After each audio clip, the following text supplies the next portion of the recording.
Another StarCraft 2 legend, another StarCraft Brood War veteran, TY, comes into this tournament as the last Terran standing to potentially face off against Rogan, perhaps end up against Sue. This is the World Championship Series Global Finals. Welcome, ladies and gentlemen, of BlizzCon. We've got another amazing semifinal coming your way. I'm Nathanius, joined on the couch by Todd, Pig, and Tasteless.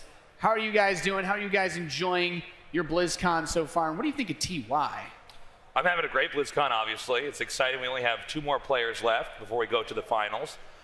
TY is a player who is so phenomenally good tactically at maneuvering around the map. I think that there really isn't anybody better than that, and it's going to be pretty tough for his opponent coming into this to deal with that.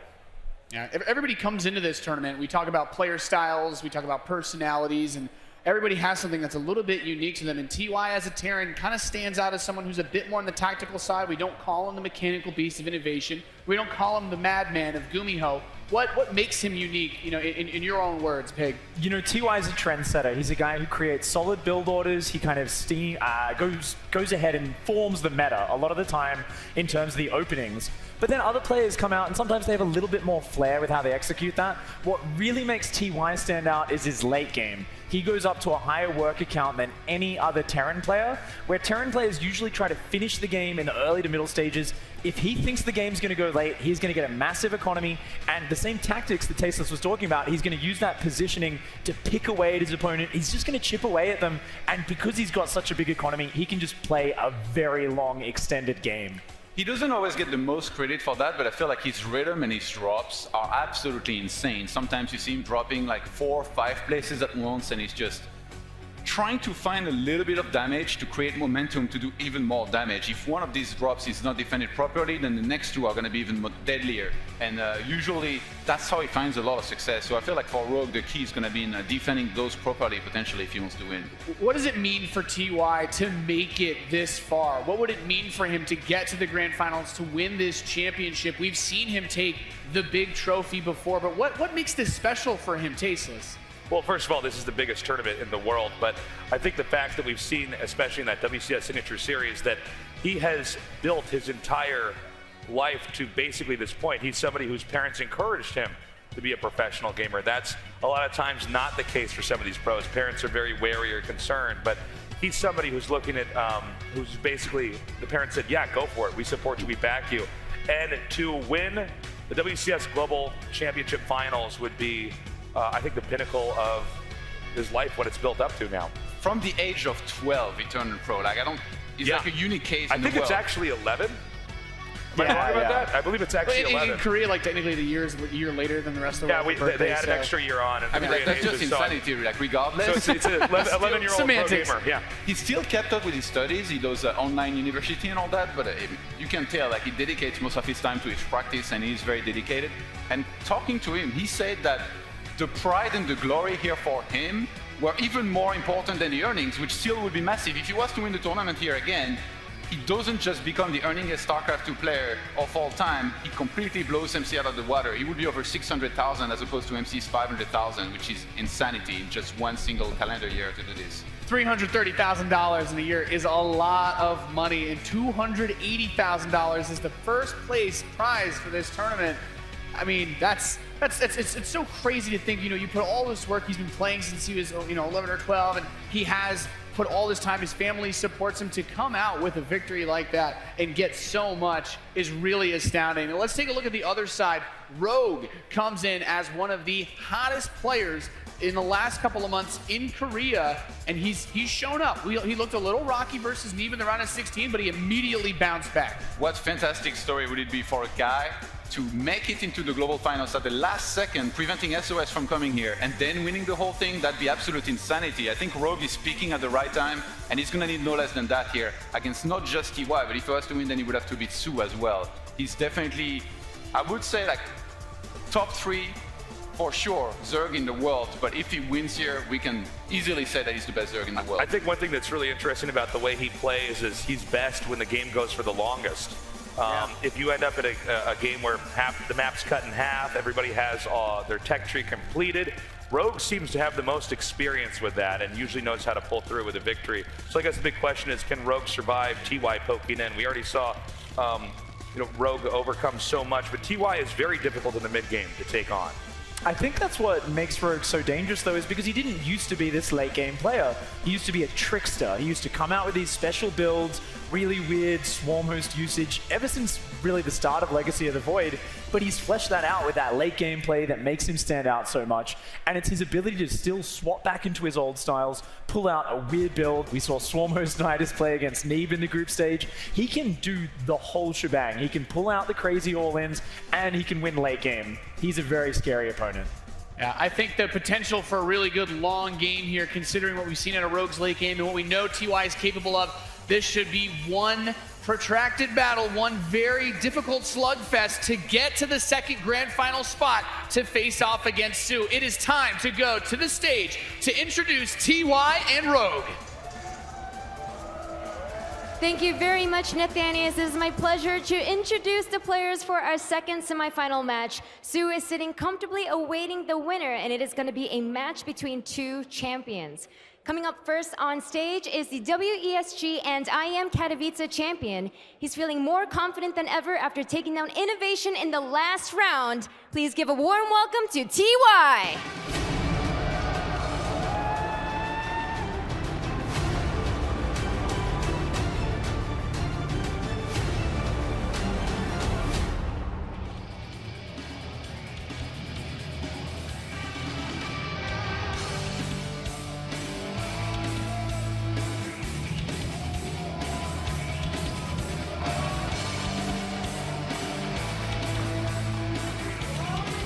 Facing TY is the IEM Shanghai and GSL Super Tournament 2 champion. He's widely considered one of the tournament favorites at this event. Give it up for Rogue!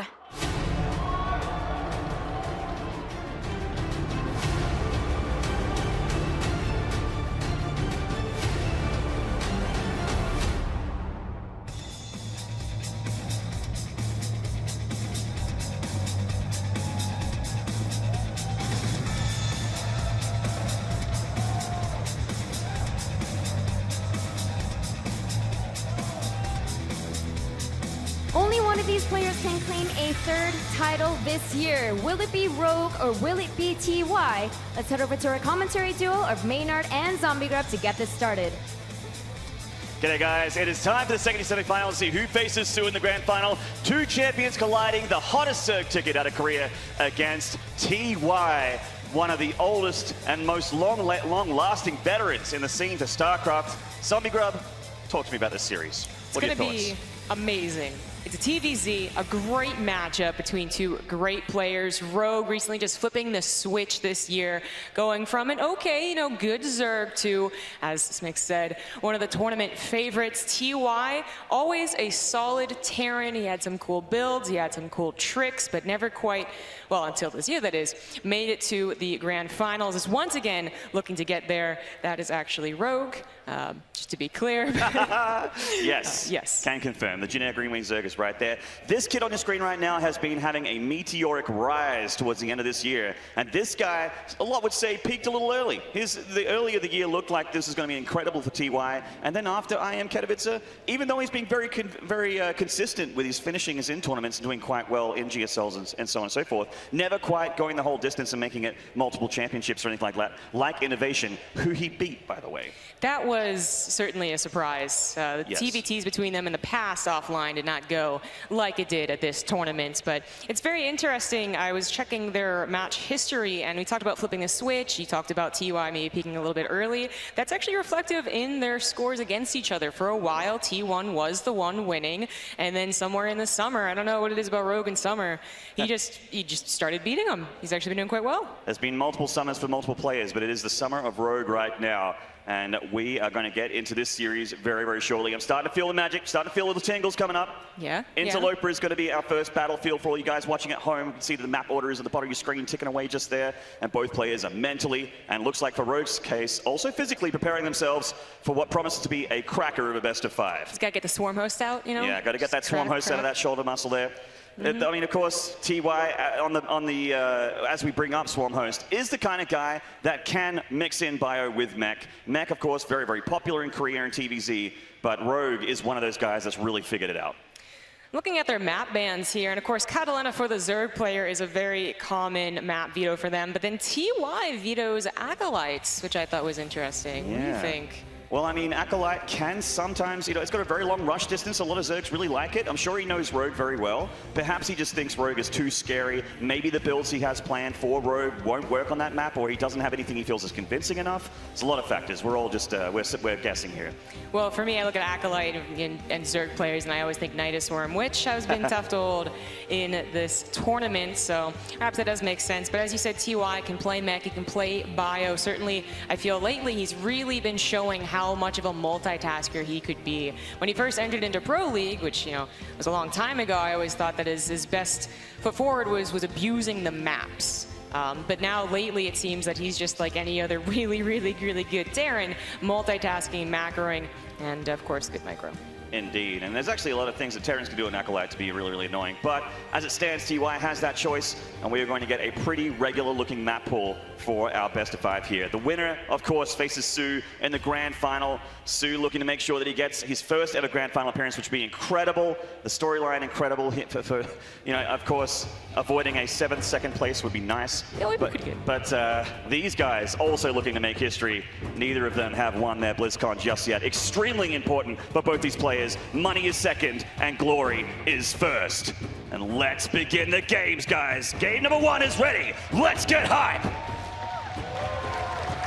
In the top left, from Splice, the Terran, this is TY.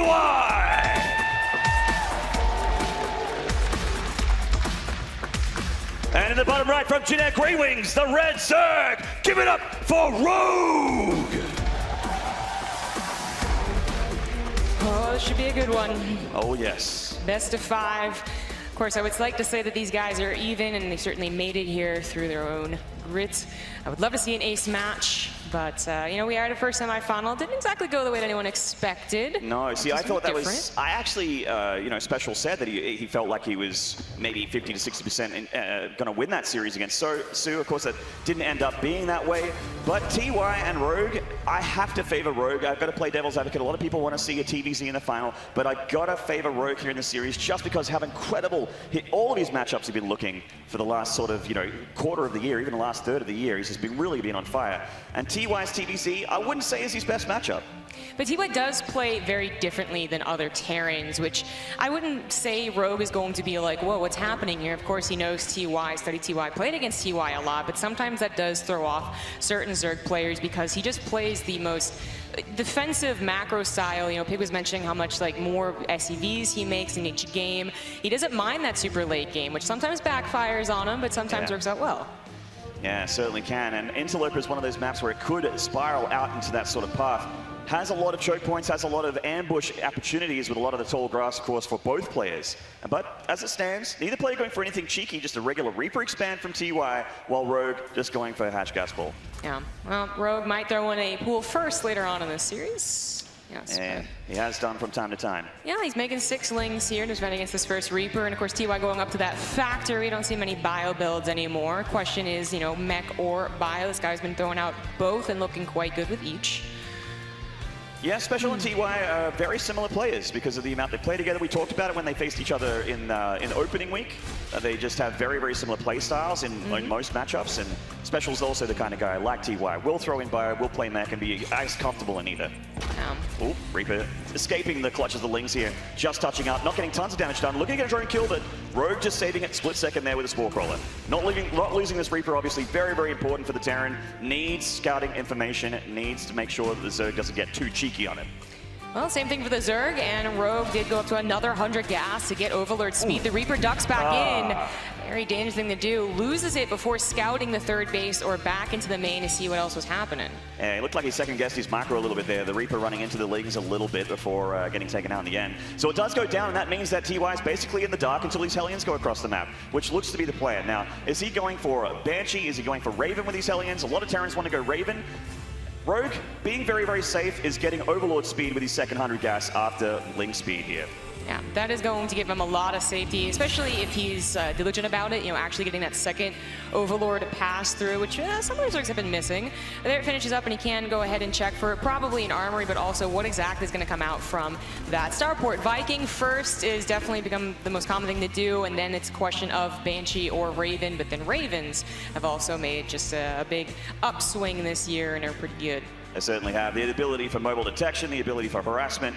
Quite nice for denying creep, quite nice for killing drones. Good choice if he chooses to go down that path. And speaking of creep, Rogue is working on that, getting that third hatchery down, got to connect those bases and getting his Evo chamber. Now people will be like, hey, is this for Ling drop? Is he being crazy? No, this is probably just for upgrades here. As TY is going to confirm that he's going bio this game with Stim going down as that Raven comes out. All right, this Overlord's going to get back in there and check. They also have that Raven, as you said, and the Viking. Well, I mean, eventually it's going to get that Overlord, and maybe one or two others, but with speed, it's usually not as lucky. Yeah, down it goes. So TY doing a nice little bit of damage there. In fact, wow, he is going for double drop Overlords here. With the Overlords being so far back, they didn't seem to be in position. This one is, and the other one is just going to float it all the way over. Well, that's the nice thing. Viking's looking for it. About the speed is that you can kind of start off from way far away, but the Viking is going to be able to at least intercept it and see that it's on the way. It is going to be Lings. It's going to have a long path to get to the main base. So yeah, Rogue has got to just drop them while he can. He's going to lose the Overlord. A bit of an expense, but there is another one that could still get some damage done. And it's just charging through the middle of the map by the looks of it. And Rogue is reinforcing it as well. That one has Queens within. And the Raven spots it here. Nice spot here for TY Pool. Gonna have to pull his units back and fight this one. That'd be a bit of a scary situation for the Terran players. Like, are they committing more to this, or it really is just Queen harassment? Oh! Rogue barely gets the transfuse, desperately trying to take down that Raven, finally grabs it and even keeps everything alive, and then runs into the auto turret again. This guy's dangerous. He sure is, but his bus is gone. Doesn't have any air transport for these Queens anymore. That said, though, TY doesn't have a ton of units. These Lings are just waiting for the Hellions to be gone so that they can pounce and mince up this ground army of TY. What an interesting pressure. This really isn't very dedicated. He is making another drop Overlord, but he's also getting Lair, drones, and starting that +1 carapace. He's leaving the Queens alone, just giving up on them. There they go down, and TY looked a little bit shaky at first, but deals with it and has his third base on location. That was a wonderful hold there. Took very minimal damage, repairing the depot that got damaged there. Only losing a few units, and he has his third base on location. Rogue is charging up for another drop. But as we can see here, the observer showing us TY trading very well in the early game. Yeah, as I said again, like that was an interesting push from Rogue, probably looking for the Hellions being out of position. The Queens are very sturdy. They can definitely snipe down the Viking before it really gets any more shots off, but keeping that Viking alive, getting the auto turret down, even as much of a surprise as it was, Siege's Queens going to the middle of the map. TY did hold beautifully and now has Stim working on his upgrade. Still has a couple of Hellions as well for Hellbats later on and should start his aggression. Yeah, Rogue loaded up an Overlord, but is heading off to the corner of the map here, and he is just getting his Banelings ready for a counterattack from TY, which looks to be on the way here. Hellions leading the charge with some bio through the middle and medevac support.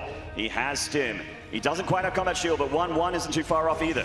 He did make his armory a little bit early. As you can see, the 1-1 like isn't really that close to finishing. So the intention, yeah, to make these into Hellbats. There are a couple of Banelings, but this could be a tough hold, especially if the snipes go down on them, which they are. Beautiful snipes here from TY. The Banelings are going down to 1 in number in total, and just this handful of Marines is going to do a lot of damage to Rogue here. These Queens do not have enough for transfusions. I think the Hellbats are just too much of a complication. Rogue had enough if it was only the Marines, and if his Queens are still alive as well, that would have been fine, but lacking some very important units and actually really starting to snowball here. And TY could get cleaned up here, but he's doing tons of damage. Yes, he hasn't killed many drones yet, but he's killed Queens. He traded very nicely against the Lings as well. Another group of Lings just going to get minced up by the Marines. And yes, he will finally be cleaned up, but beautiful trading here for TY. Yeah, he's trying to save that medevac wave. Reinforcements going down the middle. He's on creep. It didn't really take time to clear that up because he saw an opportunity to do this damage, and it has worked out really well. The Baneling that's in threat here, but he's going for a juicier target. He's going for the throw. Another Queen kill, and he's going for the Spore Crawler to make sure the medevac's can be held down a little bit. And this time, there is a tank. The Banelings have Baneling speed, though, and they connect nicely with the Marines. Perhaps not expecting that speed to kick in, but he just picks up and drops behind the tank. TY taking game number 1 against the best Zerg in Korea right now. Oh, baby. And that means 2 things. That used to be his ID. Nicely played, TY. That was clever. I barely even caught that one.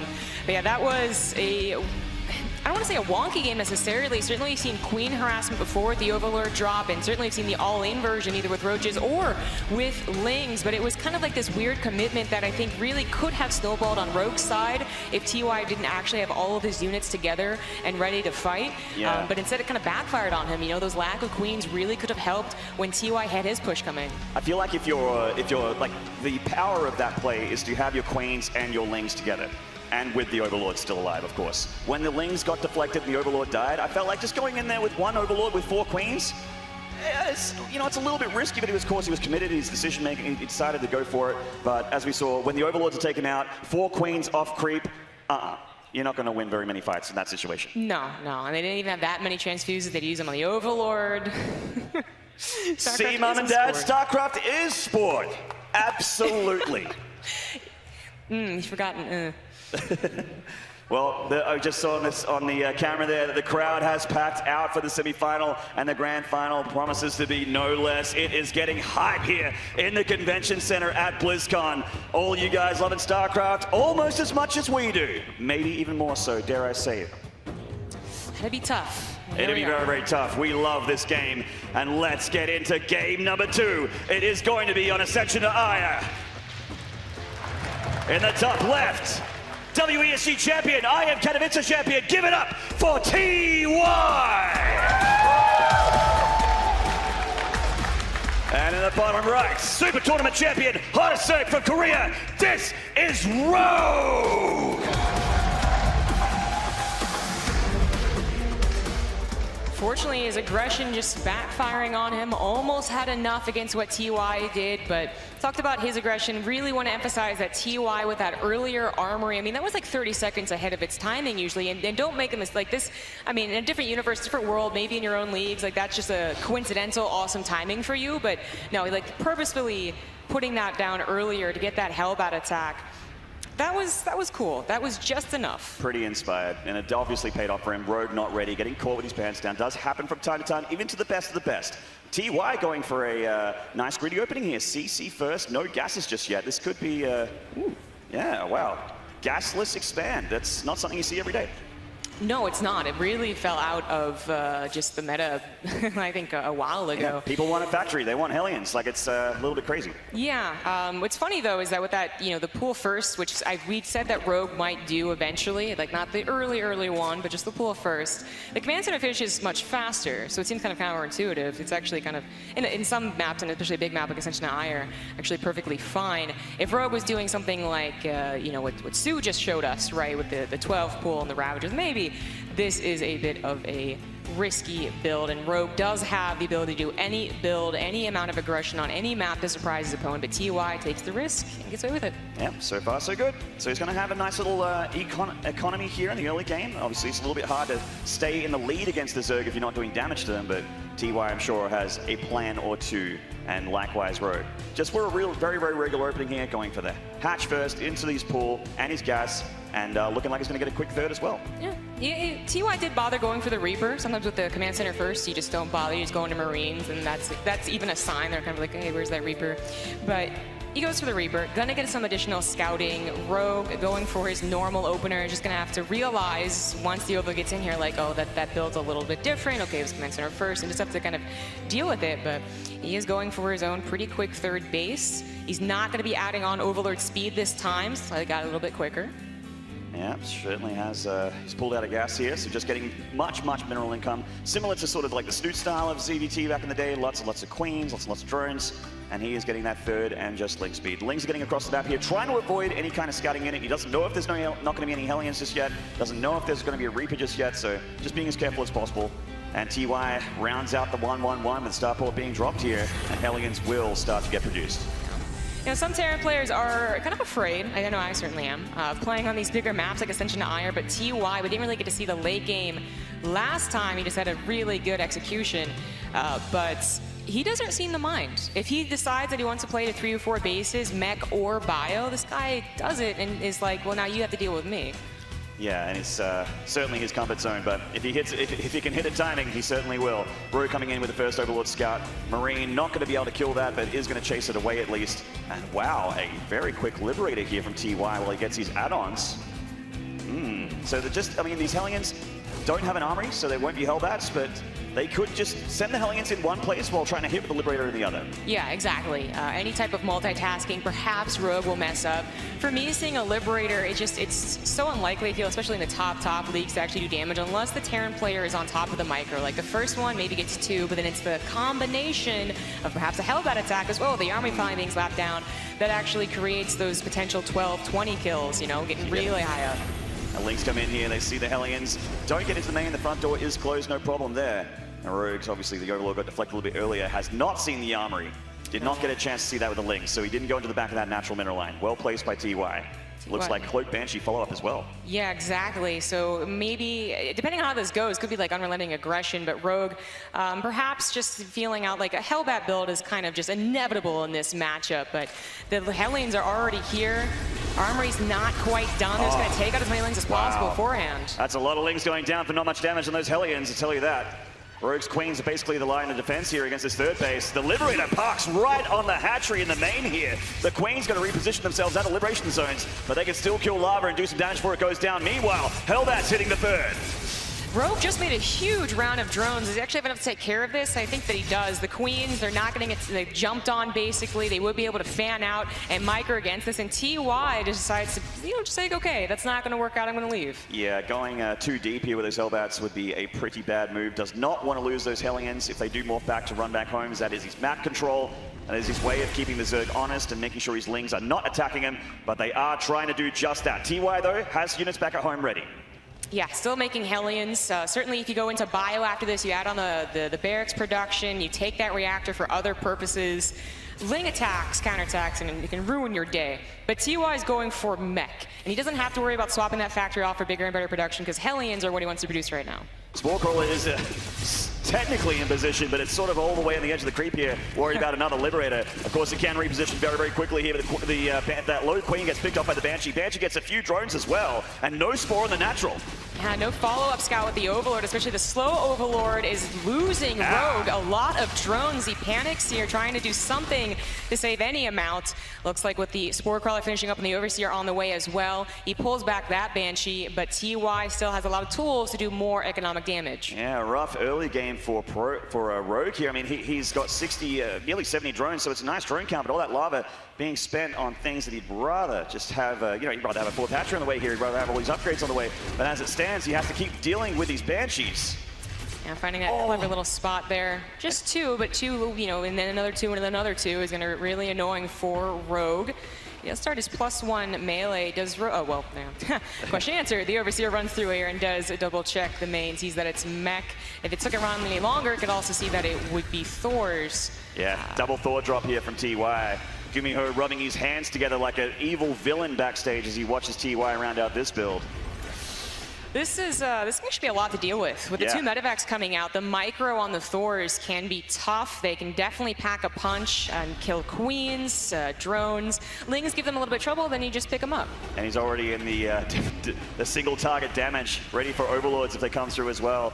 And he is just sending them through. Rogue does scout it with the Overseer, sees that the Thors are on the way to third base, but they have a Hellbat and Banshee contingent on the ground to help them out. Clearing up creep might be in order for this push, but that's going to be a lot of Hellbats if these Hellions also join up. Looks like the Ling run by is spotted, so he's going to pull back to deal with that, but he's bringing the Thors forward with this push. Does Rogue actually have enough units onto the fence to deal with this? The Baneling's trying to connect with the Hellbats, but the split's good enough for TY to keep some of these Hellbats alive. The Thors are the big front line, the big daddies here, and they are mincing through these Queens. Rogue trying to get his Hydra count up, the Hellions coming into the natural, and they also have Blue Flame. Blue Flame Hellions just trying their best to roast up every single drone. Meanwhile, the front push is going decently enough. He took out a lot of Lings and a bunch of Hydras. He does lose one of them, but the Blue Flame Hellions get into the main. Yes, he loses some expensive units here, but Rogue is siphoning drones. It's a barbecue zombie grab, 29 drones going down so far here. knocking him down to 49 in total. The Terran is shooting up into the mid-70s with his SCV count, double expanding. TY is in a beautiful position here in this game. Double expanding on location. That is bold. A single Lingover that would ruin his day, but damn, that was a very good push. Perhaps Rogue not anticipating the combination of units, rather anticipating the harassment that he had to deal with up until that point. Did not have enough units. That's right. Rogue's going to need to start winning some engagements here if he wants to get back in this game. Needs to get that drone count up, that hatchery count up. Still not managing to secure a fourth base very, very comfortably here. He does have one, but he needs to saturate it. He's making as many units as he can, but a lot of them are Lings, and he's against Blue Flame Hellions. He's trying to get some Swarm hosts out, but when the Hellion count gets too high, they're just not that good anymore. The Hellions getting dropped in the main base while Rogue is trying to stall out this push. He wanted to be a little bit careful with that, but the drones, there's not many of them left in the main base, but they're going to die. More drones on the Barbie, Zombie Grub. Oh man, hope you like them well done. 9 more going down here. Rogue's been spending his lava on trying to make Swarm hosts and drones, and he's really been against the ropes. He needs to get across the map and start doing damage or winning a big fight, maybe taking out the mech army. That's his only way back into this game. Yeah, but Rogue's down in supplies, and you do not want to be up against a mech player with. He scouts the 4th base, he's already turning into a planetary. I don't think he quite got eyes on the 5th, but that's going to be a real heart sinker right there when he sees it. Oh yeah, double expanding from TY, the balls on this kid, and it's going to pay off once again. These Hydras looking for that meta back. They're in a lovely position. Rogue sees it with the Overlord. TY, of course, sees it as well, so don't think he's going to dive too deep here. TY just getting that tank count up, going to get plus to attack for those tanks so they hit as hard as possible. Catching some Banelings being morphed by Rogue. Oh man, that's salt in the wounds for the Zerg. Manages to pop some Locust as well, which he could just run away from. Tangos with the Hydras, takes them out, and then skedaddles, but Hellion's pretty darn cheap, and he's continuing to make a lot more. They are great against Swarm hosts. They can run around the map, continue to do damage. TY, I don't think that Rogue's gonna get that opportunity where the Terran player just mistakenly forgets Hellions, you know? Tanks look so much better. No, Terrans have learned recently, in the last couple of months, that Hellions are really good. And Splice TY, the Liberator man, dropping more starports in the back here to get those Liberators up to make sure things get from bad to worse for Rogue. Does pick up that meta back with some units in there. Liberators beginning their harassment on this fresh new hatchery, and TY begins his push on the low ground. Will the Swarm host be enough? Rogue's not even anywhere close to maxed out. Even supply block for a second. There's upgrades. Not looking so good, and he's up against a huge mech army, but here come the Swarm hosts. Not too many Hellbats with these tanks. I think a few of them are going to go down to Locust here. That's going to be a nice start here for Rogue. Just not enough Hellions. He did lose a lot on the front lines, and while he was producing more, they were stuck behind. Some Liberator harassment, and to note, TY just added on 2 more starports with a fusion core, so we could see a lot more Liberators. Damn straight, and they're going to have that Liberation range. The advanced ballistics upgrade is going to be possible for TY there. Make the Liberators even harder to deal with Rogue, but no Spire, no real way to deal with them. Is going to have to start to think about it here as he goes up in a hive. Getting those Corruptors are going to be very, very important for him as the game gets longer. Still in a very dangerous position. Rogue perhaps thinking about attacking into the 3rd base, but TY's push is just a little too dangerous. He does need this base. The economy has never been really, really as strong as the Zerg player would want. Maybe coming in from multiple sides. Where are those Hellbats to cover the tanks? They're ready for these Locusts. Down come the Locusts, and bye-bye Locusts. The Hellbats trading very nicely against them. The Hydra's trying to Hellbat as well. It just looks like way too much from TY, though. He trades very nicely here. If he had another Locust round, perhaps this is the time to break it, but he does not, and TY is rallying the rest of his units through the middle of the map. He wants this 4th base. He sure does. The tanks are on siege. In fact, they split against Banelings, and they're going in range of this hatchery. Rogue has to give it up. He moves back with the Swarm host. His last line of defense is starting to crumble here, Zombie Grub. TY is adding on Cyclones. He's adding on Liberators. It's done. GG. Oh, man. The underdog going up against the other tournament favorite. He's already defeated Innovation. Everyone said Innovation's going to win BlizzCon. Then they're like, no. Rogue, the other favorite, he's going to win BlizzCon. No. TY is on match point. Can he do it in a 3-0 sweep, or will Rogue fight back? Rogue has the tenacity. I certainly can see him coming back from this, but there's something off. TY has got his GOAT. just cannot deal with the early game harassment, never gets the momentum that Zerg is really looking for, especially against Mech. And TY is capitalizing every single time, forming different styles of Mech, and can always throw out a Hellbat build or a Bio build. Certainly can throw a spanner in the works here, and he is very, very comfortable in this series. No more comfortable position than being on the match point with your opponent not having won a single map. He could be weird in this game. He could go for an all-in, he could go for a cheese. Anything he wants, he actually can give a map up. But of course, TY, he's all business. He's ex-Casper. He wants Rogue to go down in flames. Oh, I love this story. I love this game. StarCraft 2 is a great game. The best game. Yeah, the best game. The best. That's right. But the story of Rogue's, peak at the end of the year, barely managing to get into BlizzCon in the first place, just looks on fire against TY, who came in like kind of, a good Terran, but is it really the best? Well, maybe it's the prize pool. Maybe he just wins things with huge prize pools. And he certainly won a couple of those, and if he wins this third one, he will become the winningest player of all time in StarCraft 2 with that hefty prize purse, $280,000 for first place. And you know what? Again, they actually don't care about the money. They want to be the best StarCraft 2 player in the whole world. And we are not far away from finding out who that's going to be. The grand final will follow, but let's not get ahead of ourselves. The second semi-final continues here, and we are going to Mech Depot for game number 3. All right, guys, warm up those throats. Get your all caps happening in Twitch chat, because it is time to introduce the players in the bottom left from Splice, the Terran. This is TY!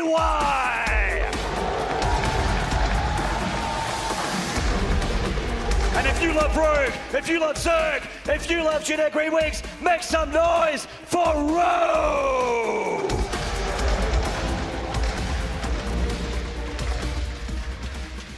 Sue says that he wants to face Rogue. He'd rather face Rogue, but I'm not sure that's going to happen. TY looking to be in dominant form today as we go into the grand finals right after this. It would be quite a momentum boost. Sue already 3-0ing special. If TY could do the same thing to Rogue, we would have the two most confident players.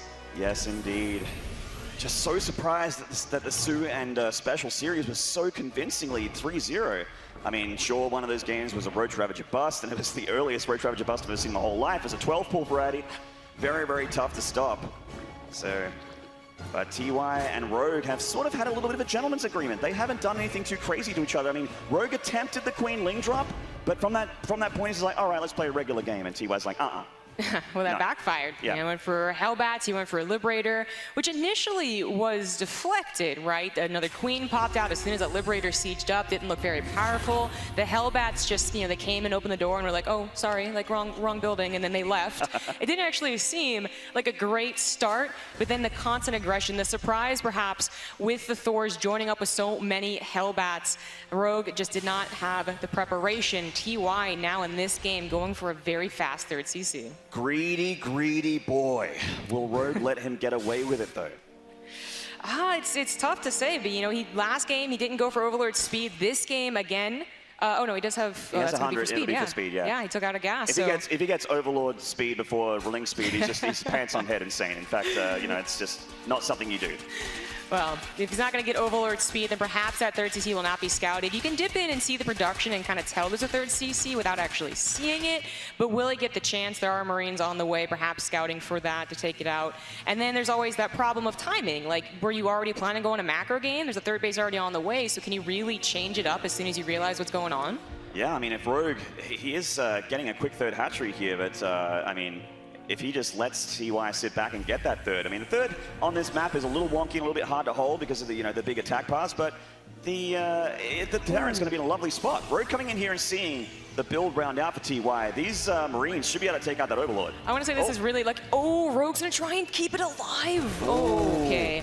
Well, there's still some very important scouting that went down. This Overlord looks like it's going to die. 3 Marines, a lot of DPS. Okay, yeah, it goes down. Got him.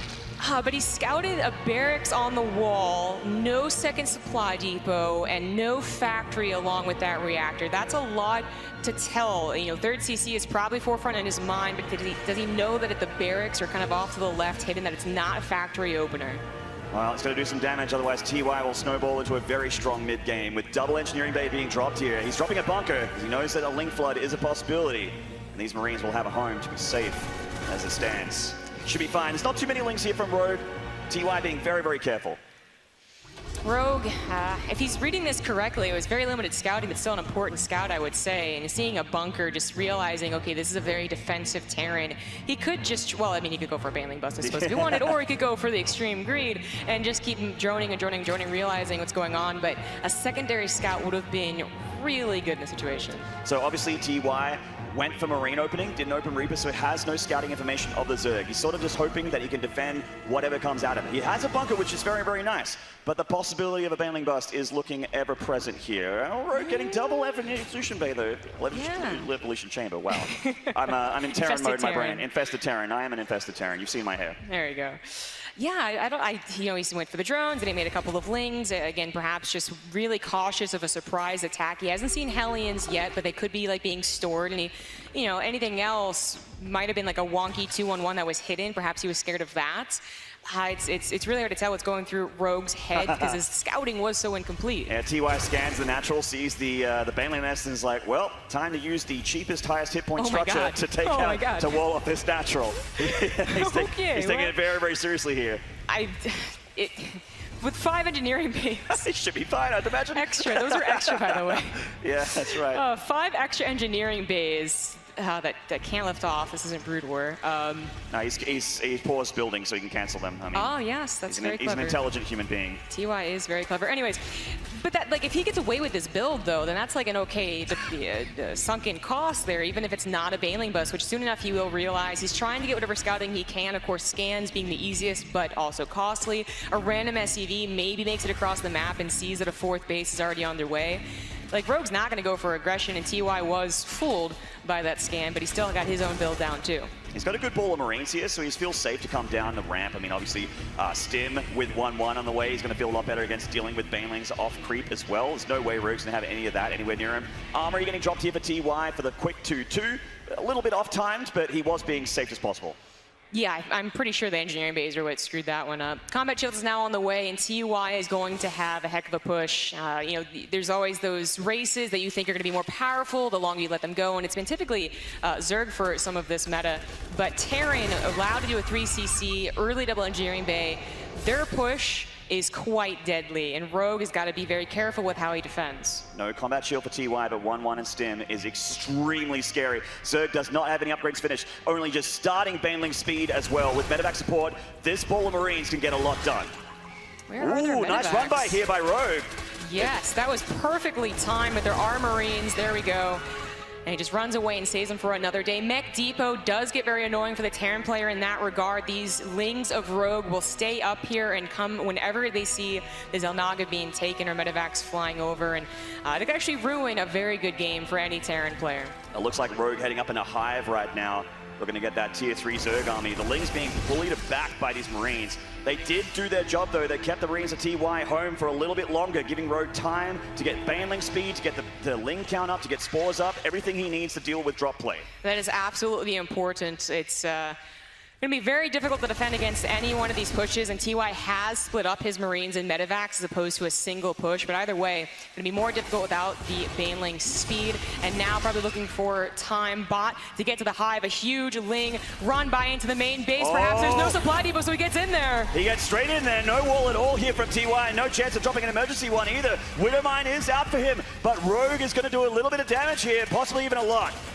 TY was specifically hoping to stop this. Those Lings that he was searching for ended up turning into Banelings. He has Burrow and will continue to harass TY. TY wants to focus entirely on this push, but he does notice the Banelings and pulls away. He might not notice a minute from now. Now the Banelings weren't at home for Rogue, so TY is scuffling here against the Zerg. There we go.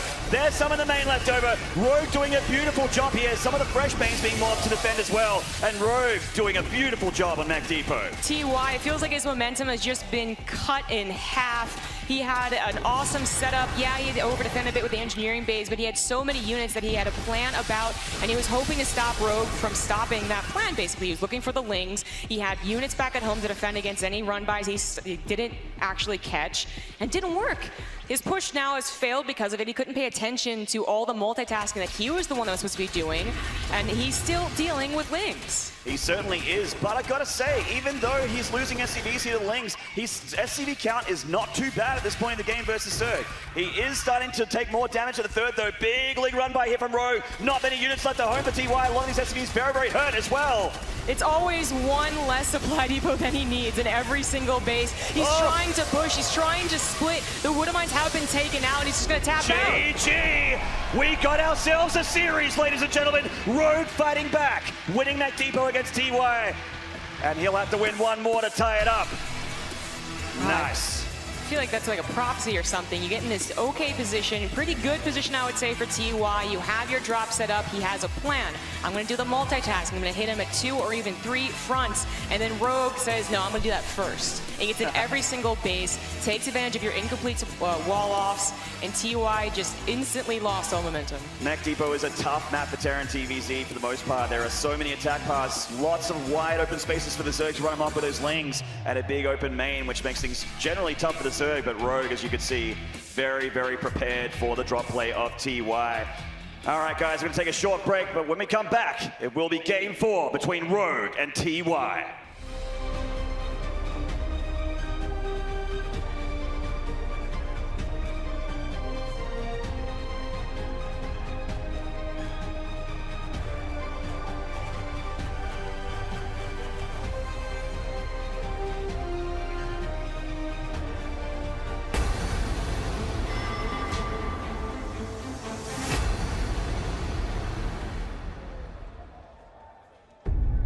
Today, we retake our legacy.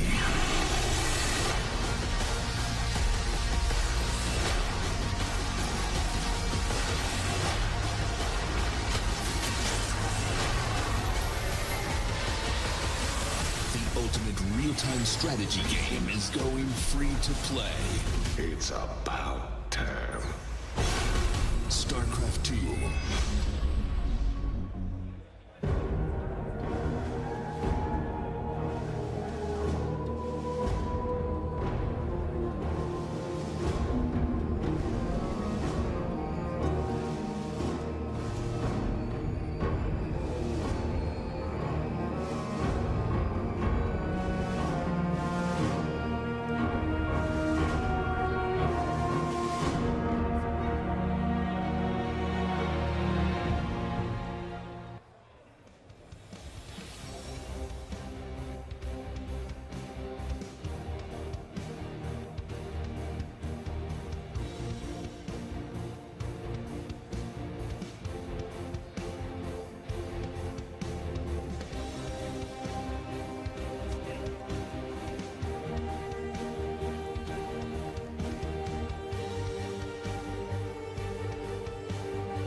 The 2017 StarCraft II World Championship Series Global Finals are brought to you in part by Republic of Gamers, Intel, T-Mobile, and NVIDIA.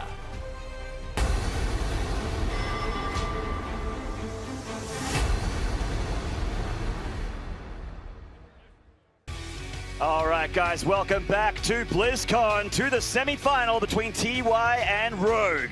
It is heating up with Rogue getting a win on the board. TY still chilling at match point, though. Zombie Grub, have you been enjoying yourself? Yes, that is a good way to put it. I have been enjoying myself. Thank you. Have you? Hell yeah, is the PC way of agreeing with what you just said just now. I am having an incredible blast. I'm so blessed and honored to be invited to this tournament and all to commentate to any tournament really, and especially for the semi-final in such an incredible crowd. The most incredible crowd I've seen since Katowice in March. All you NA Passion Lords, and I think I just saw a wonderful Observer Funker in the crowd enjoying it from the seats as well. Yes. Beautiful. Beautiful, yeah, of course. We shout out to our observers. Yes, have to give love. Yes. Coca, Funker, and our boy Kevin, who Mapu has been at every single WCS event this year, also running the clips backstage, working very, very hard for production. Hope you guys have been appreciating it, because we certainly, as a commentary team, been making our lives a lot easier. That it does. Longer the days where you had to do the casting, observing, and everything else. Oh God, imagine if we were reserving this thing. It would be terrible. Yeah, just give us the microphone, please. And give these kids a keyboard and mouse, because it is time for game number 4, and we're going under the sea to Abyssal Reef to see who comes through. Will it be a tight series, or will TY close it out? Let's get into it. In the bottom right here from Splice, the Terran still in match point. Make some noise for TY!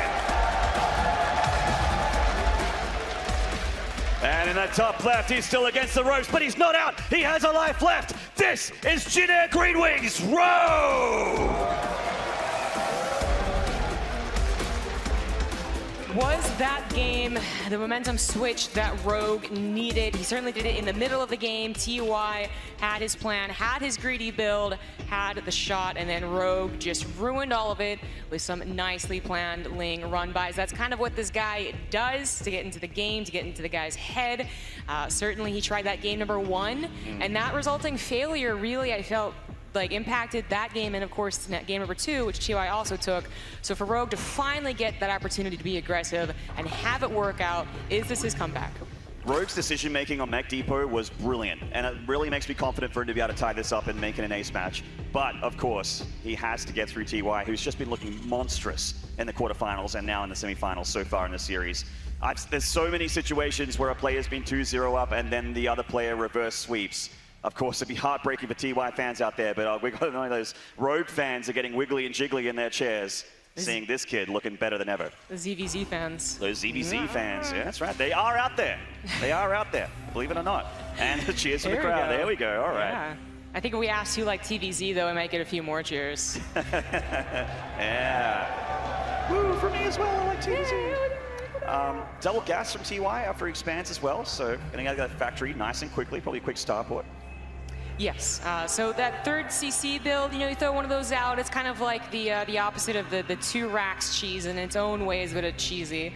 And it didn't work out. You know, it wasn't necessarily because the build itself was bad, like Rogue Knight turned all in and then we didn't have anything, it just didn't quite work out. The lack of pressure, the lack of scouting from TY probably really affected him mentally, you know, to have to actually scan, first of all, Terrans never want to do that, and then to see a Baneling nest, when you know that they know what you're doing, and you see that, that's got to be, well, a warning sign. And obviously we saw 5 engineering bays go down. It probably really impacted how TOI thought that game was going to go.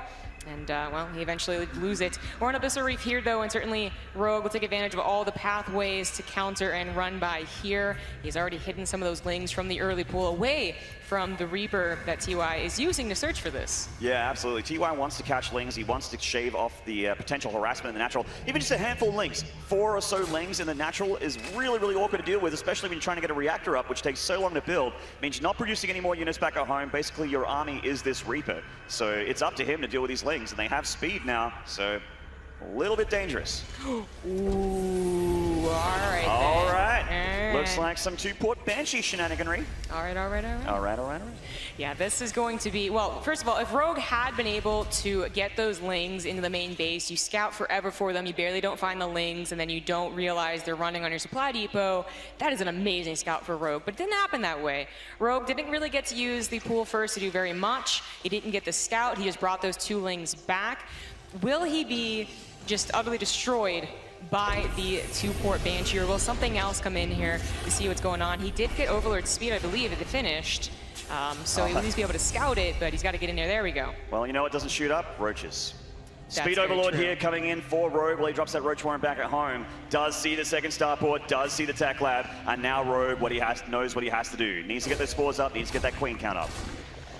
The Reaper, I mean, it might just die scouting this 3rd base, but sticking around for much longer, seeing how many Roaches could possibly pop out would be like really useful for TUI. Not so much, of course, for a direct attack to the front, because that's where his Banshee's kicking and it's no big deal, but more so to know if it's pairing up with an Overlord drop of Queens. Losing that Reaper kind of sucks for TUI, but he is going to switch it up. He knows he's been scouted, and Rogue may know that he knows. Mind games coming in here from TUI. He's getting his double Liberator instead of double Banshee here.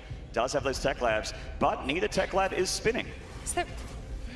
I'm very curious to see how this is going to go down. Of course, his plan was to go for the Banshees, speed and cloak eventually, something Innovation was doing only like a month ago, basically. But now switching over to Liberators with Hellbats. I want to say the best opportunity with this build would be to go for direct attack, but he might just go for a bunch of harassment. We do have a lair on the way for Rogue. He did get at least 1 drop Overlord, and it was going to pick up the Queens, perhaps? Well, I was just running away from a Viking, now has to be transfused. Is saved. What is Rogue going to plan to deal with this? Yeah, I mean, a big Roach attack with Queens, with the Overlord to help out, certainly could counter this kind of play. But he's getting his Spore Crawlers, being very, very careful here. And he's got Ravagers on the way, and now Ravagers are a fantastic addition to deal with Liberators.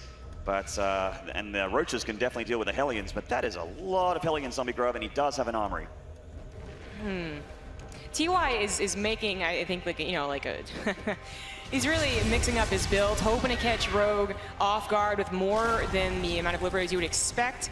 It has started now. He has gone for the harassment, but now he's switching over into Cyclones. Okay. So perhaps going to be very aggressive, constantly testing the waters of what Rogue has. Rogue, nicely done, going to be able to potentially cancel the CC. The Hellions are out of position. Yeah. And there's that cancel. That's a beautiful pick off there for Rogue. TY looking for some drone barbecue one more time. He's getting a good number as well.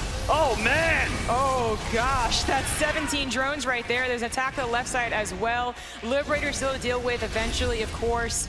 And looks like, well, it is cleaned up. 21 drones just by running up the natural ramp is pretty good. And that's forcing Rogue's hand here. He's getting a Spire a lot quicker than you expect. Looks like he wants to maybe pull a fast one. Could he get a ball of mutas? He just doesn't have the drone count for that kind of thing, though. Well, yeah, he's at 44 drones, not too impressive, and he is remaking it right now. You know, very curious to see if TY is going to be able to get any eyes on that Spire. He's going to be dealing with a little bit of aggression first. Losing the Cyclone really hurts his chances against these Roaches and Ravagers. Liberator can be nice, but he definitely wants Cyclones for this. The Banshee, of course, can help out as well. Rogue starting to batten down the front door. There was a lack of units after dedicating so many Hellions, all of his army really, that he had to wait for the Banshee to pop up, but finally they are here, unable to save the Armory. That +1 can be very important, especially if he was going to continue with Cyclones. Chasing down the rest of the units, at least he's going to get these ones. Yeah, he will make Rogue pay with these Roaches and Ravagers, but getting that Armory, slowing down his upgrades means the mech is going to be less powerful for a little while here for Rogue. The double factory does go down. Yeah, and the most important thing about that push is, of course, TY wasn't scouting. I don't think he was using his Liberators to run around the map or his Banshees. They had to be at home. He actually did see it. Oh, okay. Does he have any defenses, though?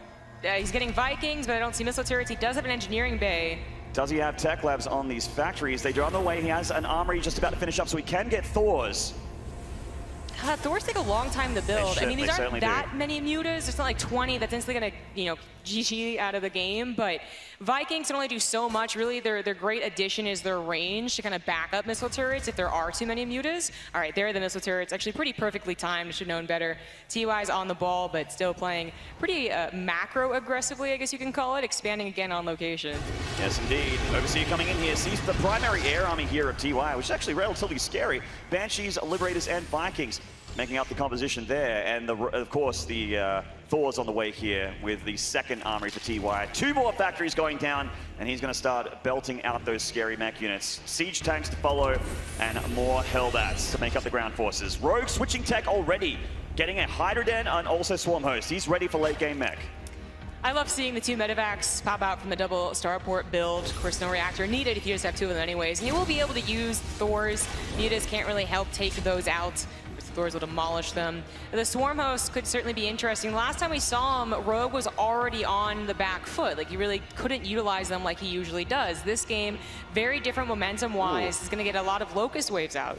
Nice little move here from Rogue, getting a Speed Overlord down here with Roaches within. Trying to pick off some workers here. TY trying to chase down these Mutas.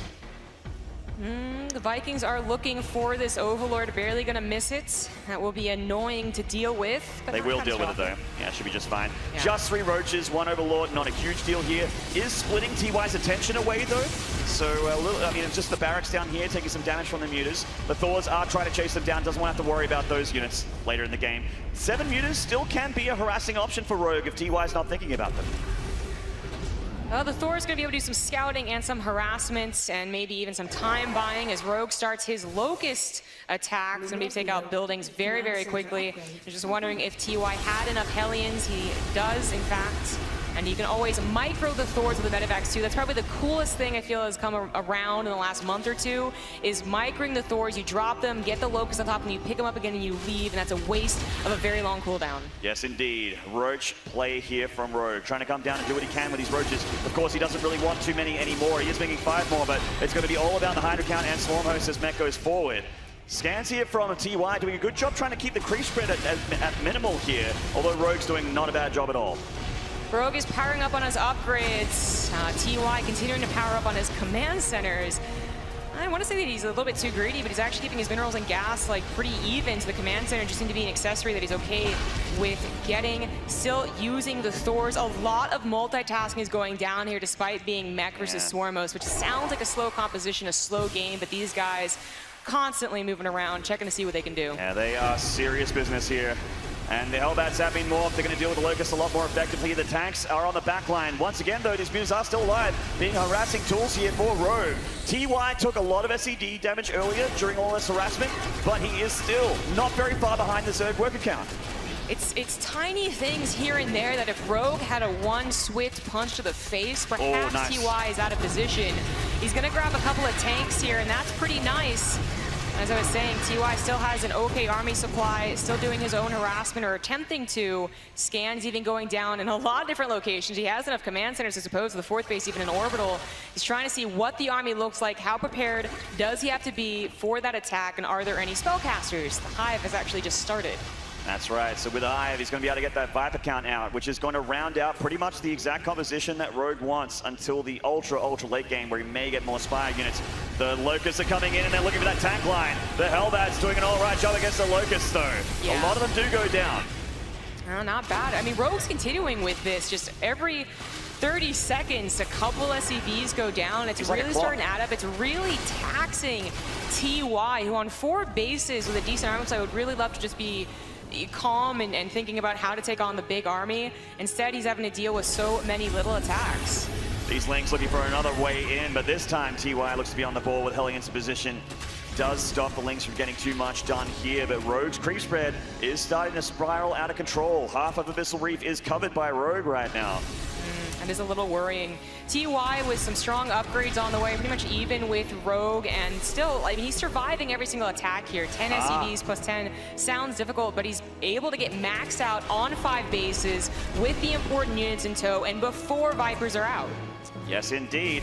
And all these Locusts actually got wasted from Rogue as well. They're not getting much done at all. They're now coming on a creep looking for that tank line, but they die before they kill anything. So TY actually pushing this location. The Swarm Hosts are on cooldown.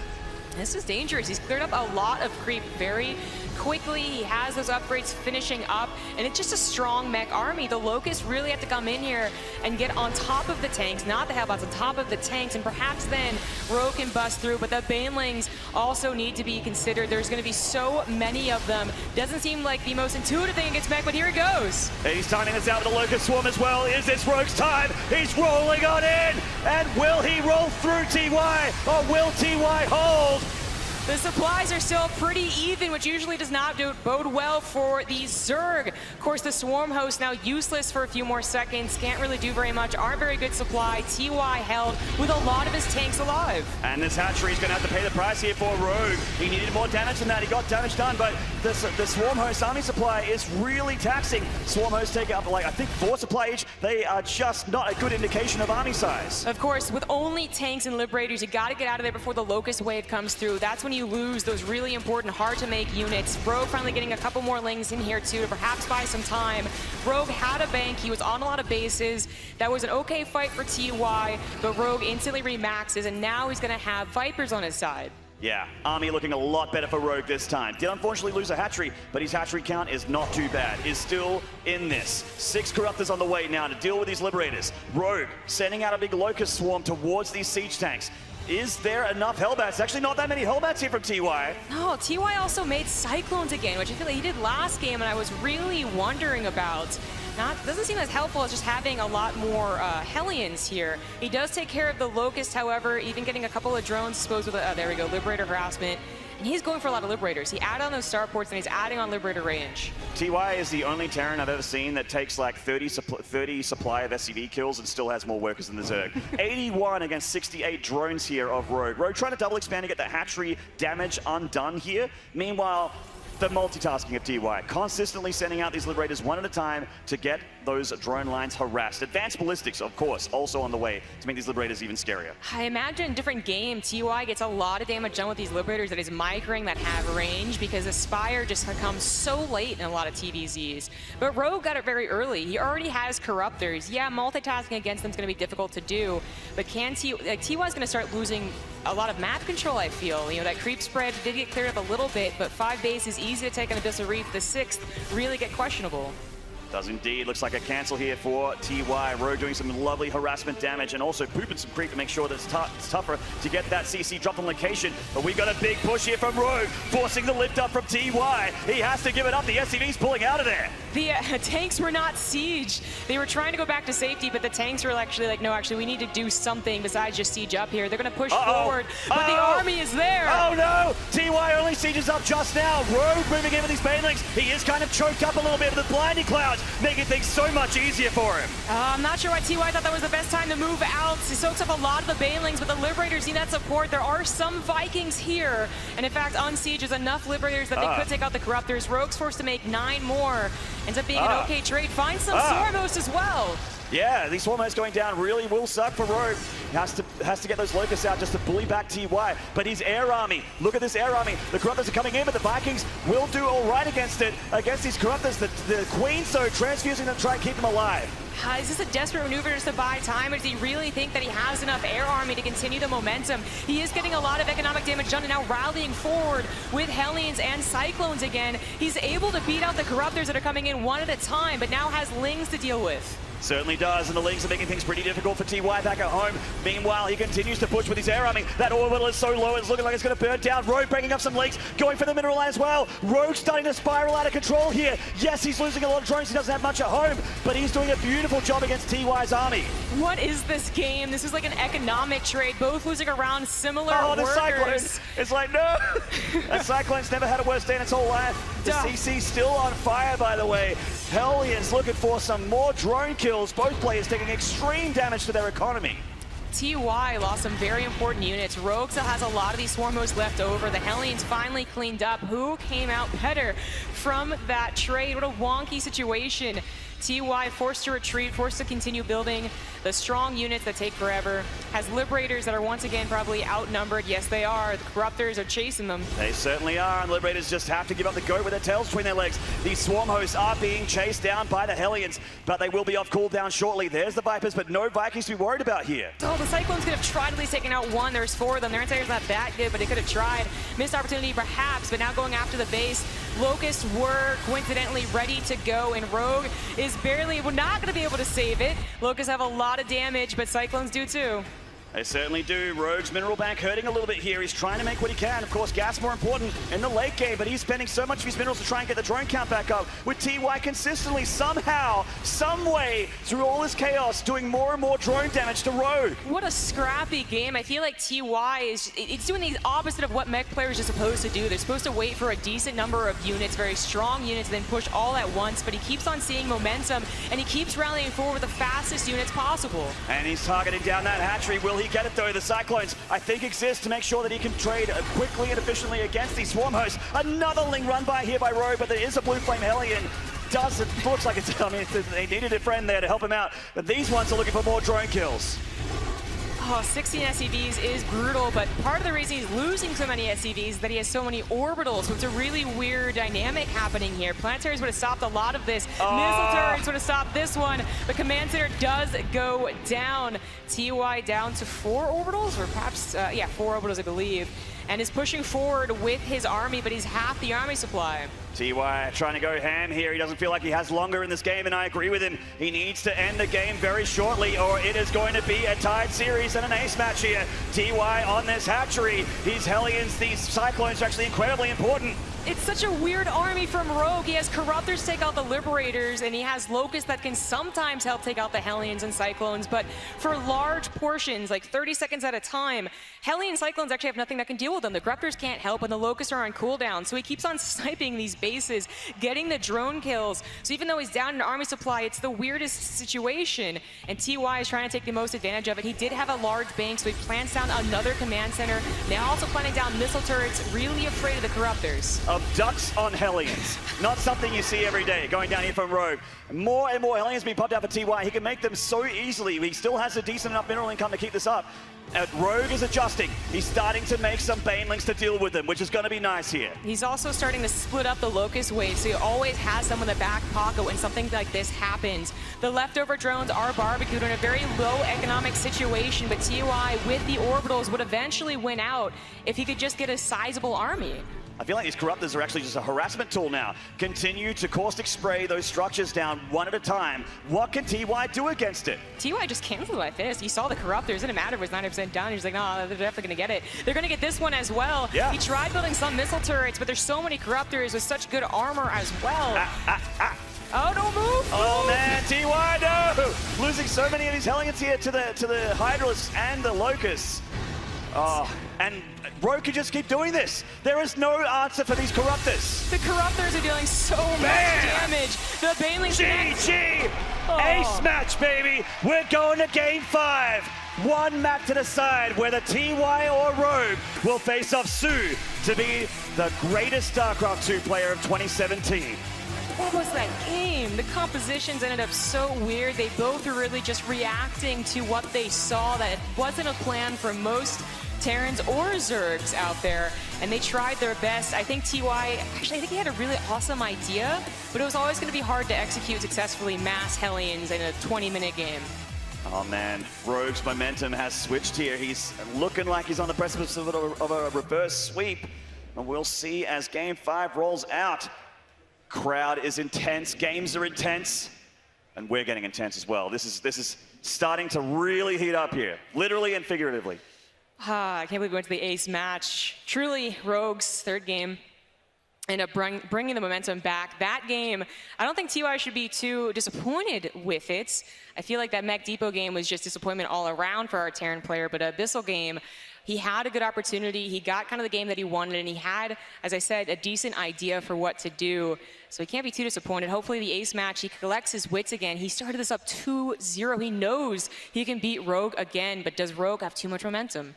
Does he indeed? It's not the first time TY has made it to the grand final stage, and neither for Rogue. He is the IM Shanghai champion, also Super Tournament champion. TY, a multiple-time champion as well. But the one that matters the most is about to be decided, rounded out in one more map. And we are going to Odyssey for our final battleground in this second semi-final. All right, Anaheim, how are those vocal cords? Let's get into it. In the bottom right here, one last time for Splice. This is TY.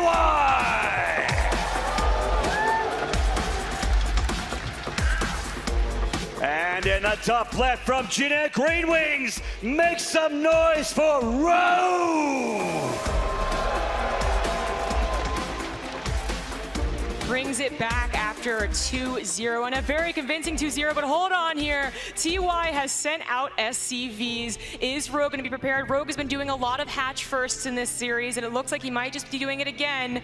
The Overlord, though. Oh, the Overlord. How many times in StarCraft have we seen a Game 5 go so wonky like this? Can it be quick and dirty? Will this be the end? One of these players is going to go home. I cannot believe it. Ro4 or TY will be eliminated from this tournament with this map to be the decider. This Overlord coming over the grass, scouts the double racks from TY, and already things are a little rough for the Terran. And even better for Ro4 is that he gets to get out of there without revealing that it was revealed. So TY, can he make this at least acceptable for a macro game? Because that's really the question here. This wasn't a 4 racks Marine, super dedicated. He is going to get the gas with it. Reapers don't exist anymore. If you guys are here last BlizzCon, you probably recognize Reapers, but this isn't it. The Marines are going to come out, and he's going to try and do some amount of pressure to at least give him an okay situation, as unfortunately Ro4, with a mental edge here, should be fine. Oh, will he drop the extra barracks? No, please don't, TY. So he is going to send more SCVs across the map. This is actually a lot of committed pressure from TY. Ro4, of course, got his hatchery immediately. His spawning pool immediately after his hatchery. So he has a good drone count, and he's going to fight this one with the workers. It's a citizen's arrest. It's so far away, though, that TY, just by running back and not letting the bunker finish, might still be getting a decent amount of damage. He's running back to the barracks. He wants as many Marines as possible, but he's going to get surrounded. He's picking up drones one at a time. The Marines are getting low, though. 2 of the very, very low hit points picked off by Ro4. But more Marines rallying in, and I agree with you, Zombie Grub. This is a long distance for these drones to travel. That's denied mining time. I feel like this happens so often. There's always the Zerg player who says, well, I know what's happening, and I can deal with this instantly if the drones get us around. They go way off of creep, and then they realize that they actually can't. So the Lynx have to come forward. They definitely have to help out. The bunker, I don't know if it's going to be able to finish, but if it does, TY would finally have something safe to jump into. Well, there are multiple SCVs here. The bunker does not finish. That's a lovely pickup for Ro4, but there are 4 Marines that started stepping. More Marines are on the way here. He's trying to get a factory back home. Nice surround for Ro4, picking off the Marines here, and TY's got to give up the middle of the map. He has back at home started that factory, but he is not going to have a lot of units. There are a lot of Lings. There's a wall off, so he shouldn't be broken immediately, but he did not get the exact damage he was looking for. He was looking for actual drone kills, ideally a hatchery kill, to just force out Lings, get a couple of drones. Was that really good enough? I don't know, Zombie Grub. The balls in this kid. I mean, his worker count's not too bad, and a lot of Rogue's workers, of course, got pulled off the line there to fight. So maybe things will even out into a mid game, but as it stands, TY not getting the start he wanted at all. Well, we have seen a lot of really great Terran players. Innovation comes to mind. Wow, exact trade. 575 minerals each. If this was a close enough match, now you can confirm it. Yeah. But yeah, you've seen a lot of great Terrans come back to the situation where the T-Rex didn't exactly do what they wanted. The reactor cannot be repaired when it is building, which is a little bit of a complication, but it was just fast enough. Should be just fine. That it's fine. Yeah, does survive. Hellions on the way here for TY. The Lings are not going to get the damage done. You know, TY has to spend minerals to repair here, so it's a little bit of damage as those Lings continue on that reactor. But as the Lings also see, TY is expanding on the high ground here and looking to play a regular game out of this. Oh, okay, so... Yeah, take a breather. Take a breather, everyone. We're going to go into a macro game. Shake off the early game. Shake it off. Yeah, Ro4, I mean, maybe he goes aggressive later on, but as of right now, going for the drones, taking advantage of what he knows is not going to be a lot of pressure for a while. The Hellions are like a little scary, but really just a decent number of Queens and Lings to take care of that for the most part. Of course, later, we have to think about armories. Ro4 not going to be going for Overlord speed and getting his Overlord snipes now by a Viking. Doesn't really know what TY is going to do. That's going to supply block him for a bit here. He doesn't have any more Overlords on the way either. So Rogue's dropping a Roach Warren, so it's showing us the tech here. He is going to deal with these Hellions with Roaches. But yeah, nothing's going to come out for him for a little while. He's got 2 on the way now, but yeah, that'll be it. So bit of a sting in the behind here of Ro4. That Viking doing a nice job for TY in the early game. This medevac for the Hellion drop is a really non-committal unit. It's something that hopefully lives forever, basically, and continues harassing. You go for a Hellbat push and it fails, you're in a bit of trouble, but the medevac, just a little bit of scouting, ideally some harassment, and you can get out of there and continue on your merry macro way. But we'll see if Rogue's going to be prepared for this. His vision has been cut by that Viking. Roach is on the way now. Lair, of course, halfway done for Rogue. The Overlords, of course, being cleared out by the Viking, like you said, but Rogue is ready for it. He's coming down here with the Queen, some Lings to help out as well, but these Hellions can unload and just run on past her. Usually, if you see they're prepared for it, you don't even bother trying, but maybe seeing that the speed is not on the Lings, goes for it. Queens respond, Roaches pop out, Medivacs to be kept in the corner. He's looking for the tasty lineup, but it's not going to be found. Not really, only getting 2 drones so far. Hold that thought though, 4 more Hellions, and Rogue doesn't have much to split here. 2 Roaches hatching from the natural are going to help out, but the drone count is getting barbecued. This is turning into some nice damage, 11. That's going to be at 11 drones with a lot of Hellions, however. Armory is on the way, and I feel that we're going to have another mech game. Yeah, certainly looking like it. Medivac, of course, just needs to go home. She's got no one to help out. Poor thing. And Rogue has to just replenish this drone count, but a Liberator also going to be a bit of a thorn inside. No Spore Crawler, Queen not in position. Pew laser beams, bye-bye drones. A little bit of a late reaction right there, and just another denial on mining time as well, which you really have to consider in this game, considering how it started. So many drones not mining for a long period of time. Rogue going for a Spire follow-up again. Putting it in a really wonky spot. No, he's not. It. Wow. Just kidding. So, JK, LOL. So Rogue actually is, looking a little shaky here, second-guessing his decisions. 2 Queens coming in here. They should be able to deal with this Liberator with transfusions, but that's a lot of denied mining time. Yeah, got a little bit scary. And a couple drones as well before it goes down. Yeah. Rogue looking a little shaky in this game after the early start. Yeah, this is these are the signs you really start thinking has his just mental game cracked, with the opener perhaps not being dealt with as fast as he would have hoped, and the Hellions actually catching him off guard. TY has certainly done the damage he hoped for with the Hellions at the very least, and now has a comfortable way into the mid game with the 3rd CC on location. And is that, yeah, 3rd CC on location, there we go. Yeah, certainly at the north there. Well spotted, Zombie Grub, 2020 vision as always. And we've got our add-ons rounding out on the factories as well. So we're going to see some Hellions and Thors coming down here. Probably more Thor play harassment. I mean, loading up those Thors with those Medivacs has just been a solid staple for mech openers for TVZ for so long. That's a pretty safe bet here for TY. This Viking is getting work done, by the way, just taking out Overlords all over the shop. 2 kills going down, also pushing them back off the map. The Overlords of Rogue, there's only 1 near the main. That's the thing. I mean, 2 Overlords isn't that impressive, but the amount of, the lack of scouting that it's caused it's pushing them back. Has really been the great damage dealer. We finally have Overlord speed on the way. Rogue continuing, well, finally, I guess, starting his +1 upgrade. TY already about halfway done on his. Setting down these supply depots that he loved. You saw a lot of these in his TVT. They're pretty nice sites. Yeah, 100 minerals for an early warning device. Yeah. It's quite nice. Of course, got to keep that supply coming though. You don't want to lose those and then not be able to produce more units. Yeah, that's like it's always a bit of a questionable thing. This is actually done in Brood War too, and I think it was also a bit weird. The Hellion dies, not too bad, but a Slidey dies, sometimes that supply block too. Certainly does. We got 1-1 on the way here for Rogue. So he is going Roach Ravager probably into Hydralis because his Hive should be on the way relatively shortly. A big ball of Hellions coming in. Rogue is ready with a lot of Roaches though. He does push him back. But what about the Thors? Yeah, the Thors come in to help out here. There aren't that many Roaches. I mean, I feel like it's sizable enough that you know reinforcements are going to be coming. You can't really do a lot of damage, but yeah, +1 is hitting with this. 10 seconds, it will be done, and that's going to be some heavy hitting Hellbats and Thors. Rogue is going to pick this fight here. Will it be an overextension from Rogue, or will TY push him through? Those Roaches were quite clumped up when they ran into those Hellbats. A lot of extra splash damage goes down, but the Queens come forward, snipe one of the Medivacs, and TY has to get out of there whatever he can. That was a lot of Roaches that he traded with, so maybe not the worst right there. But TY also banking a lot here. Yeah, point out this macro, but maybe extra command centers are going to be thrown down. Yeah, a little bit of strange. Maybe both players getting taxed against the ropes here and not playing their most clean and crisp game. But we do see, with the Infestation Pit done, Rogue going for his much beloved Swarm Hosts. They were fantastic on Abyssal Reef, not so great in earlier games, but will they be the unit of choice here on Odyssey? TY is going to drop a 4th and a 5th base at the same time, or at least attempted to. He's got one down to the gold, trying to drop one here as well. And Rogue just marching those Roaches on down to try and make sure that that gold gets cancelled. Feeling a lot like last game. You know, the 2 racks aside, basically, but TY being aggressive, expanding everywhere, and probably turning him to orbitals again. It was a weird effect of kind of backfiring on him because he didn't have any planetaries to hold against the Ling run-bys, but then again, he had a ton of mules and scans to help him. Looks like Rogue hasn't seen the gold base quite yet, but knowing how TY plays, perhaps thinking it's already there. Yeah, and he would be right.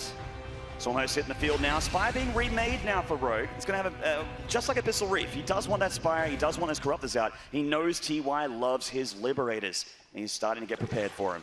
TY has gone into Cyclone Hellion. Like that's something that he's actually doing here. He's getting +2. I wonder what the idea is behind this. You know, this is a very popular style, I would say almost like a year ago at this point. Unless you were all-inning with it, or if Gumiho is playing Battle Mech. But to go back into it feels like perhaps looking for an opportunity to catch the Locusts. Well, no Locusts, basically, is what I'm trying to say. The Cyclones and the Hellions can move away. That's what's so great about them. They can move anywhere they want. They don't have to be sieged up like Liberators and tanks. And if you can just run away from the Locust and then come back, that's like 20-30 supply that's just not actually helping. TY is making so many Cyclones right now. This is weird, but a very heavy-hitting army when it does have +2 attack. Cyclones will mince through pretty much everything on the ground. It's odd to see at this time. We're getting into the late game of a TVZ and you're going back into Cyclones. It could work out. We have some Thor micro going down. Oh, nice.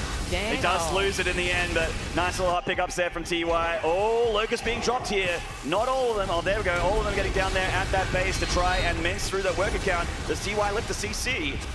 Well, this is that opportunity I was talking about, but he doesn't quite have enough Cyclones or +2 to take advantage of the no Locust army. These Locusts even grabbing a couple of units, a couple SCVs.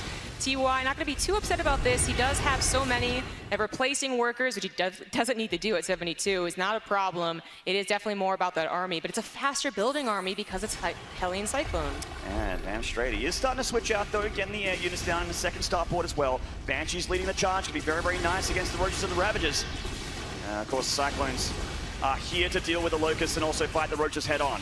Moving back from those Biles, the Banshees getting bullied back by the Queens, actually, because this creep spread from Rogue. Rogue actually can see the Queens in to try and push him away. TY has the +2, is working on 3-1. Rogue currently on 2-1 and continuing to harass with the Locust. This is a planetary. Funnily enough, that might have been better as an orbital so he could lift it. Yeah. Can't deal with the Lings, but at least he can lift it away from the Locust. Is going to be lost. That was an easy grab for Rogue. Certainly was. And TY getting supply blocked very heavily here after losing that base. Needs to make the depots come down. Now Rogue has to deal with this army. TY looking for a hatchery kill at least. This is very similar to last game, you know, the constant attacks left to right. TY is playing mech as he would bio, but it didn't end up working out last game. He eventually got conquered by Rogue's own counterattacks as well as the superior army, never losing or barely losing the Swarm Host. Even though his economy was dying, his army always stayed pretty good. Roaches usually trading out very, very nicely against Hellions, making sure that fourth hasn't been retaken by TY. Locust being pooped out here at a very nice location, going straight for the worker line. TY lifts it immediately. Is going to lose more SCVs, but he has more where that came from. And these Swarm Hosts are off cooldown. I feel like TY is looking for that perfect opportunity where the Locusts are on cooldown and this entire army can actually take on what is only Roaches and Ravagers, but it's just not quite happening, and he's losing a lot of supply trying to do this. He certainly is. The Ravagers are coming from the back. Rogue looking like he has a bit of a surround here. TY's army spread very, very thinly. The Banshees are doing a good job. This hatchery will go down, but can he fight the army? TY's plan is just not working out here. Rogue is getting so much damage done. It's not nearly as close as it was on Abyssal Reef. Oh, and TY looks to be in dire straits. He certainly does. This could be it for our Terran player here. Rogue is poised to take this series. GG! Chinook Green Wings Rogue, the best Zerg in South Korea, is going to be facing Sue, the 6-time finalist. Will Sue finally make the magic happen, or will Rogue continue his incredibly hot 2017? What an interesting way to end that series. TY perhaps getting shaken. He was up 2-0, lost the third game to, I can only say, his Ling counterattacks, and that continued to curse him for the next 3 games, just never doing as much damage as Rogue was dealing to him. Unfortunate reverse sweep there for TY fans, for TVZ fans out there. But we are going to have a cracker of a final, a well-deserved victory for Rogue, who has just been looking incredible this year with the Shanghai victory, with the Super Tournament victory. He's just been unstoppable.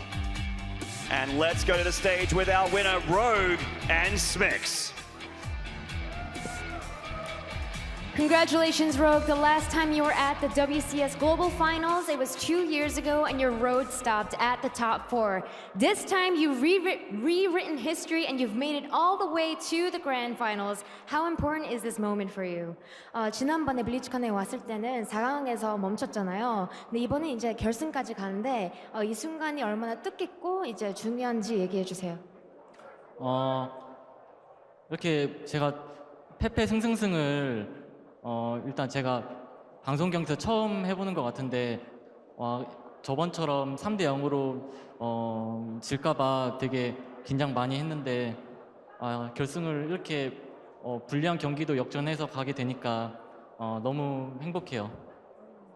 So I was really nervous because I thought it'd be a similar situation as I've had before, where it would turn into a 3-0 loss, but I'm just so happy that I was able to come back from being down 2-0 and coming back to win 3-2, and that makes me so much happier. And speaking of that, that is such a difficult thing to do for a player. Being down 2-0, how were you able to come back and win 3-2? 이제 2대 0으로 지고 있을 때 정말 어려운 상황이잖아요. 네, 그 상황에서 어떻게 역전을 하고 3대 1로 이길 수 있었나요? 그냥 마음 편하게 했던 게 제일 중요했던 것 같아요. 2대 0 되니까 그냥 이기기는 힘들 것 같고 그냥 마음 편하게 하고 그냥 가서 쉬자란 마인드로 했는데 그게 더 잘 된 것 같아요. So he says, when the score became 2-0, I decided to just relax and let go of any sort of nerves or tension that I had. I thought, let's not stress too much about this. I just want to play the best that I can, and even if I were to lose, let's just go back and rest. But somehow that ended up with me playing even better, and I was able to come back all the way from being down 2-0 to winning 3-2. And now, in the last round, you had to take down a Protoss and Hero. You just took down a Terran and TY. And in the grand finals, you have to face an amazing Zerg in Su. Are you confident that you can take him down? 이제 8강에서는 토스인 김준호 선수를 이기고 이번에는 테란 전태양을 이기고 결승전에서는 저그 선수, 어연수 선수로 만날 건데 자신 있으신지요? 일단 제가 종족 저그 대 저그전을 제일 자신 있어 하니까 윤수 형을 꼭 만나고 싶었고 제가 그동안 그래도 연습 때 저그 대 저그전 되게 많이 해가지고 실력에도 자신이 있기 때문에 또 윤수 형이 또 결승에서 많이 약하기도 하고 그래서 굉장히 지금 자신이 있어요. So he says, I'm feeling overall so great right now. When it comes to ZVZ, it's actually my absolute favorite matchup. It's something that I've practiced a lot and I've always done really well. And because of that, I really actually wanted to face Su. So I'm really happy that I will be facing him. And on top of that, we all know that Su struggles when it comes to the grand finals. So all in all, I'm feeling really good about facing him in the grand finals. So congratulations again, Rogue. And with that, we have our WCS Global Grand Finals match set. It will be Rogue versus Su.